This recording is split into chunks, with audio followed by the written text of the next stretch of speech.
estás? Un gusto, Ángel. Buenas noches. Un placer verlo a usted y a la gente que nos sigue a través de la televisión.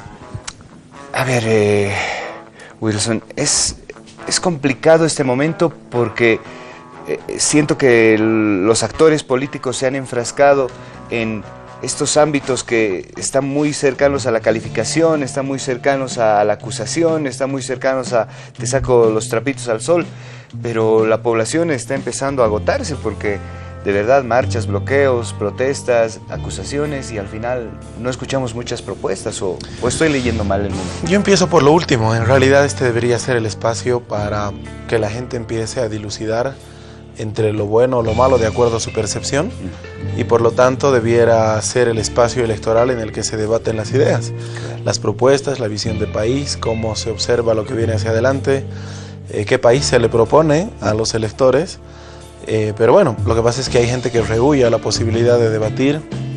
Yo presenté un proyecto de ley hace un par de semanas que está en la Comisión de Constitución, que así como se nos obliga a ir a las urnas a sufragar a los ciudadanos, también debiera ser obligado a debatir en todos los niveles, presidente, vicepresidente, diputados, senadores, uninominales, de tal forma que cumplamos con estos principios que establecen la ley de un voto informado, libre y que saque conclusiones de acuerdo a las propuestas que se les da.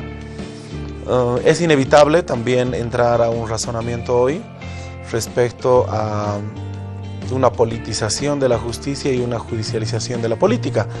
Lo que le ocurre a Luis Revilla no es casual. No. Circunstancialmente es nuestro contrincante.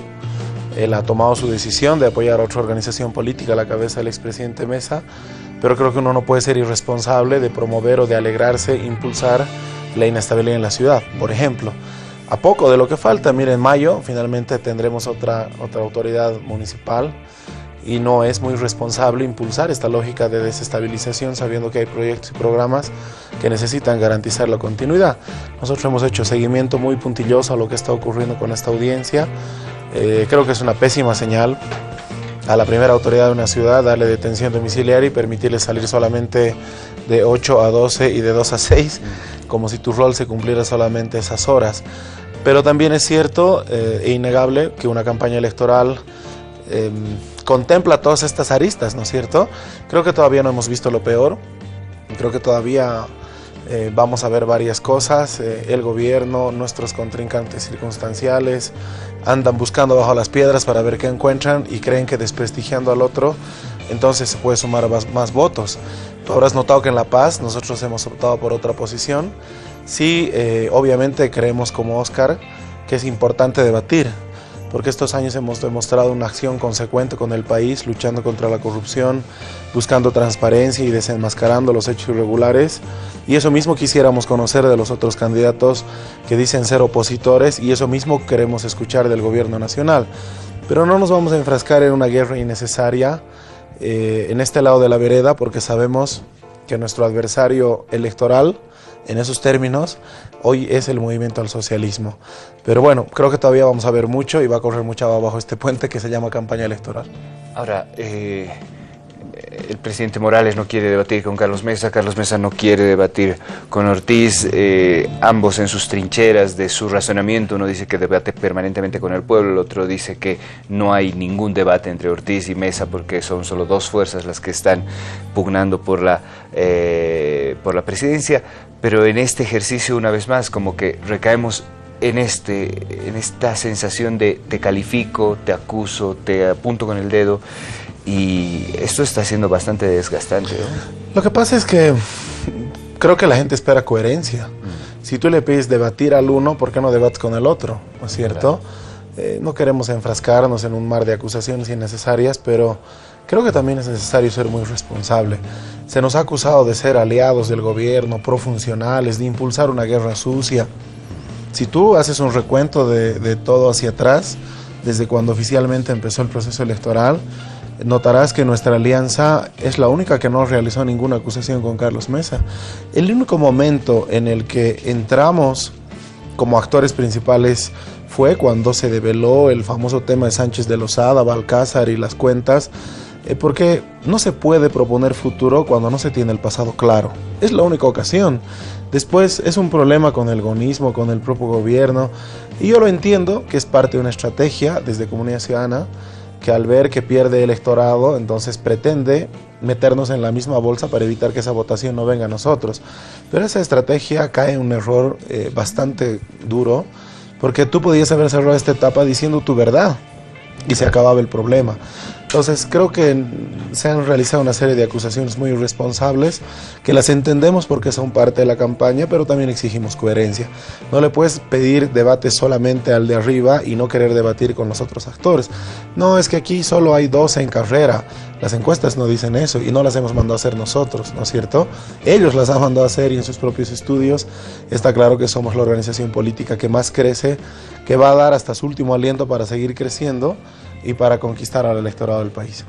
Wilson, la elección de la candidata a vicepresidenta del Estado ha demorado, se ha tardado, se especulaban nombres, se barajaban imágenes, se imaginaban que a lo mejor se podía escoger una figura que vaya a mermar voto duro al MAS, pero al final la sensación es que la elegida candidata a vicepresidente le merma votos a Carlos Mesa. Primero, nos hemos tomado el tiempo suficiente porque es una decisión responsable que hay que tomar mirando de cara todo el proceso y no la coyuntura de hoy presento a mi candidato y ahí se acaba el problema. Segundo, no podíamos continuar esta etapa del proceso electoral. Entre tanto, el órgano electoral, muy venido a menos por cierto, no resuelve este asunto de forma concreta y fáctica. Sale un vocal y dice una cosa, sale el otro, se desautoriza. Es bien complicado. Por lo tanto, intentar comprender un proceso responsable desde un órgano electoral que tiene la credibilidad mucho más abajo del suelo.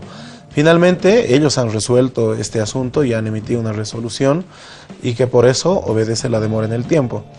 Segundo, hemos hecho varias consultas internas. No diremos que no creemos en las encuestas porque esa es una mentira. No crees cuando no te favorecen y bates palmas cuando los números te acompañan, ¿no es cierto? Entonces hemos acudido un poco también a esta metodología y por eso apostamos primero cumpliendo la Constitución porque se cumpla la paridad. Rafael ha dicho algo que es muy importante después de haber terciado legítimamente, que si una buena decisión se ha tomado con Shirley es por apostar por las nuevas generaciones del país y por lo tanto por la gente joven. Y creo que ella durante estos pocos días que acompaña el binomio ha demostrado que tiene la solvencia, la formación, la experiencia y por lo tanto las condiciones adecuadas para acompañar a Óscar Ortiz. Wilson, ya hablando de estos espacios que la ciudadanía y los medios de comunicación también agradeceremos, ¿cómo está organizándose Bolivia? Dice, ¿no?, para llegar a la gente, para poder hablar de su propuesta programática, para debatir algunos otros temas y en otros espacios. Bueno, nosotros hemos resuelto ya toda esta fase organizativa. Estamos en todo caso de llano a la calle. Tenemos algunas contradicciones. Yo soy una persona que cree mucho en la conservación de la ciudad, en la protección del ornato público. Habrás notado que en La Paz no hemos puesto 1 mililitro de pintura.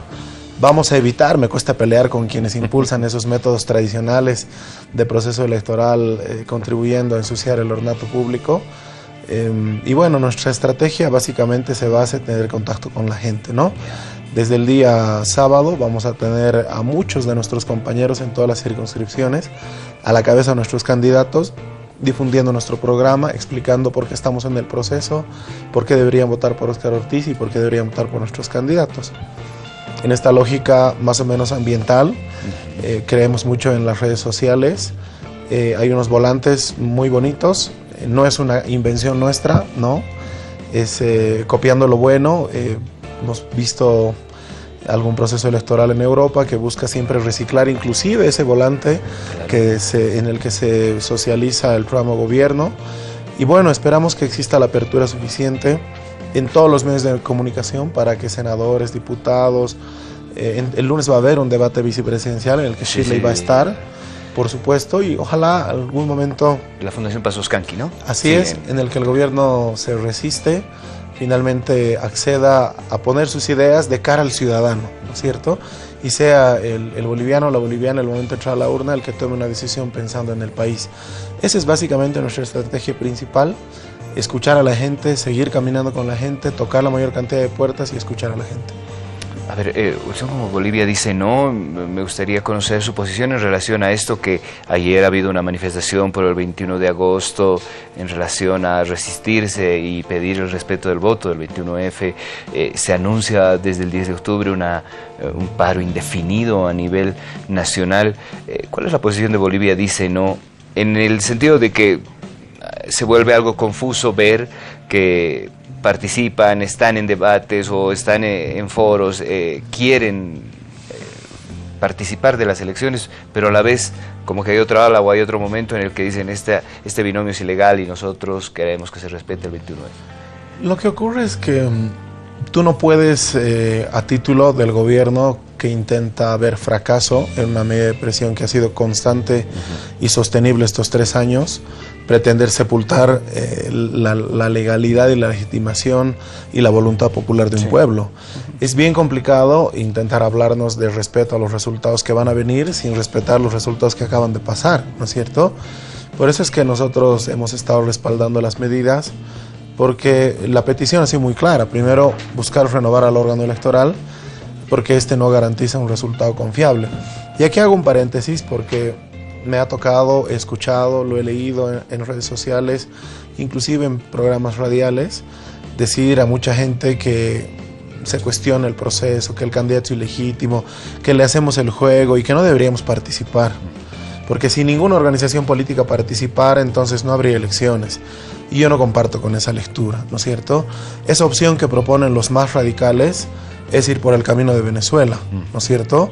Recordarás tú que la Mesa de Unidad, la anterior elección, dijo que no había que participar y que nadie participaba, se retiraron y al final Maduro tomó el control de más de 2/3 de la Asamblea Nacional y quedó un pequeño grupo al que se acusó de traidor, pero que por lo menos tuvo representación en la Asamblea. No podemos cometer ese error.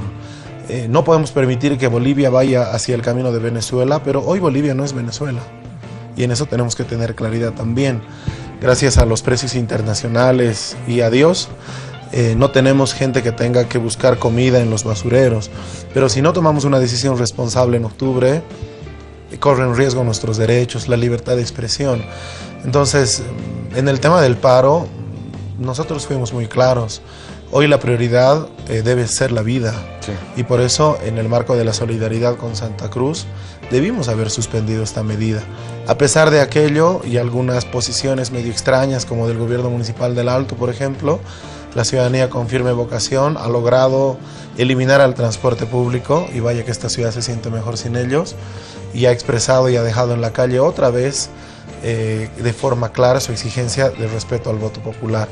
No sé lo que vaya a ocurrir de aquí al 10 de octubre. Lo cierto es que el gobierno ha estado impulsando una lógica de desgaste en las entidades cívicas, que es a las que hemos estado respaldando, pero lo de Potosí también ha dejado abierta claramente que hay una acción de algunas malas autoridades cívicas, intencionalidad e intereses políticos de por medio.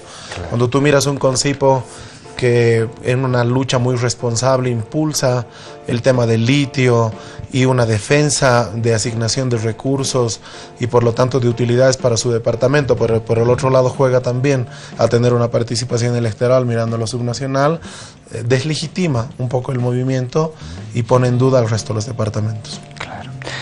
Wilson, de verdad que nosotros hacemos votos para que estas acciones y estas voluntades de poder salir de los márgenes de lo que son las acusaciones, la guerra sucia y todo esto que se está volviendo como la dinámica preelectoral, se haga realidad en las siguientes horas, en los siguientes días.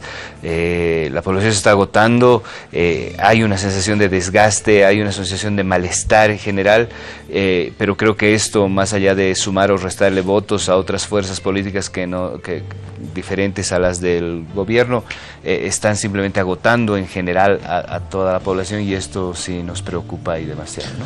Faltan 57 días en realidad para el silencio electoral hasta el jueves 17 de octubre y creo que nuestra memoria no tiene que ser tan frágil, Ángel. Es decir, el gobierno, como ha estado ganando los procesos electorales con más del 2/3, nos ha adormecido respecto a que no tiene que haber ninguna fuerza contraria a través de estos métodos. Y sin ir lejos, antes de que Evo Morales llegue al poder, tú recordarás campañas electorales realmente duras. Yo recuerdo muy bien que muy al final del tramo, por ejemplo, Sánchez de Lozada mandó a hacer un spot respecto a lo que calificaba una mansión, no sé cuántas hectáreas de Manfred Reyes Villa, Responda era. Y muchas cosas sobre estas, que son parte de un proceso electoral, no solo en Bolivia, lo vive la Argentina en su primaria, lo vive Chile, lo viven las democracias modernas. Es muy natural, claro. No nos gusta porque todos quisiéramos ver propuestas y demás, pero es parte del proceso, de un proceso que hoy queda muy corto, pero que ha sido el más largo, ¿no? Si tú haces un recuento desde la primaria, tienes a un país electoralizado casi un año. Este es el proceso electoral más largo. Y obviamente hay que medir las sensibilidades. En La Paz hay mucha gente que piensa como tú, porque somos una ciudad muy política. Y en realidad está muy hastiada porque cuando sale de su casa se encuentra con un bloqueo en la zona sur que no le permite llegar a su fuente de trabajo. Cuando toma otro medio de transporte llega al centro y otra marcha. Y obviamente espera soluciones y propuestas. Y no, pero sin ir lejos, si tú miras a Santa Cruz, la dinámica es totalmente distinta porque tenemos una ciudad que tiene otro tipo de dependencia que no es política. Nuestra fuerte dependencia del Estado en todos sus niveles hace que La Paz tenga una particularidad. Pero bueno, nosotros estamos prestos a acudir a cuanta invitación fluya de las entidades ciudadanas, de la universidad, de los medios de comunicación, para plantear nuestro programa, y como que en las siguientes horas mirarás a un Óscar Ortiz bastante propositivo que empieza a lanzar nuestras primeras visiones de cómo consideramos al país que debe venir hacia el 2025. Wilson, gracias. A ti, Ángel. Siempre es un gusto tenerte en el programa. Vámonos a un corte, enseguida volvemos con mucho más de Claroscuro.